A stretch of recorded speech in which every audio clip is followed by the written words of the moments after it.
ಮತ್ತೊಮ್ಮೆ ದೇವರ ಶಕ್ತಿಯನ್ನು ಕೊಟ್ಟು ಕರ್ನಾಟಕ ರಾಜ್ಯದಲ್ಲಿ ಈ ಭ್ರಷ್ಟ ಸರ್ಕಾರವನ್ನು ಕಿತ್ತೊಗೆದು ಬಿಜೆಪಿಯನ್ನು ಸರ್ಕಾರವನ್ನು ತರೋದಕ್ಕೆ ನಮ್ಮ ಶಕ್ತಿ ಮೀರಿ ನಾವೆಲ್ಲ ಒಟ್ಟಾಗಿ ಪ್ರಯತ್ನ ಮಾಡ್ತೇವೆ ಅನ್ನೋ ಮಾತನ್ನು ಹೇಳ್ತಾ ನಮ್ಮ ಮಾಧ್ಯಮದ ಸ್ನೇಹಿತರು ಎಲ್ಲ ರೀತಿಯ ಸಹಕಾರವನ್ನು ಕೊಡ್ತಾ ಇದ್ದೀರಾ. ಬರುವಂಥ ದಿವಸಗಳಲ್ಲಿ ಇದೇ ರೀತಿಯ ಸಹಕಾರವನ್ನು ಕೊಡಬೇಕು ಅಂತೇಳಿ ನಿಮ್ಮಲ್ಲಿ ಕೈ ಜೋಡಿಸಿ ಪ್ರಾರ್ಥನೆ ಮಾಡಿ ತಮ್ಮೆಲ್ಲರಿಗೂ ವಂದನೆ ಅಭಿನಂದನೆ ಸಲ್ಲಿಸಿ ನನ್ನ ಮಾತನ್ನು ಮುಗಿಸ್ತೇನೆ. ಧನ್ಯವಾದಗಳು. ನಮಸ್ಕಾರ. ಈಗ ಪಕ್ಷದಲ್ಲಿ ಸಾಕಷ್ಟು ಗೊಂದಲ ಇದೆ. ನಿಮ್ಮ ಪಕ್ಷದಲ್ಲೇ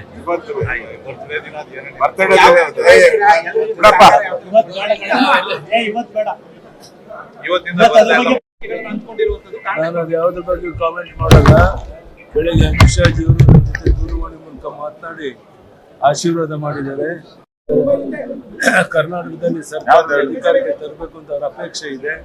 ಆ ನಿಟ್ಟಿನಲ್ಲಿ ಪ್ರಾಮಾಣಿಕ ಪ್ರಯತ್ನ ಮಾಡ್ತೀವಿ ಅನ್ನೋ ಭರವಸೆಯನ್ನ ಅಮಿತ್ ಶಾಜಿ ಅವರಿಗೆ ಇವತ್ತು ನಾನು ಕೊಟ್ಟಿದ್ದೇನೆ. ಧನ್ಯವಾದಗಳು. ನಮಸ್ಕಾರ. ಇವತ್ತು